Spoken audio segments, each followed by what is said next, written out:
சக்கரவள்ளி கிழங்கு போண்டா செய்யலாம். சூடானதும் ஒரு கப்பு தண்ணி, கழுவி வச்சிருக்கிற சக்கரவள்ளி கிழங்கு 1/2 கிலோ, விசில் வர வரைக்கும் வெயிட் பண்ணலாம்.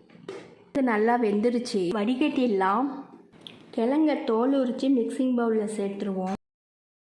இப்போ மசிச்சு விட்டுடலாம்.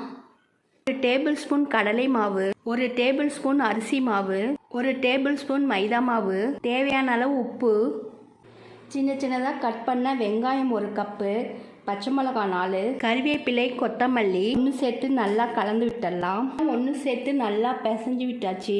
போண்டா மாவு ரெடி ஆயிடுச்சு. உருண்டை பிடிச்சிடலாம். எல்லா மாவுலையும் உருண்டை பிடிச்சாச்சு. ஆயில் நல்லா சூடாக இருக்குது. ஆயிலில் போட்டு பொரிச்சு எடுத்துடலாம். ஒரு பக்கம் வெந்துருச்சு, திருப்பிடலாம். 2 பக்கமும் நல்லா ஃப்ரை பண்ணியாச்சு, எடுத்துடலாம். இதே போலவே எல்லாத்தையும் பொரிச்சிடலாம். சக்கரவள்ளி கிழங்கு போண்டா ரெடி ஆயிடுச்சு. இது போல் ட்ரை பண்ணி பாருங்கள். தேங்க்யூ.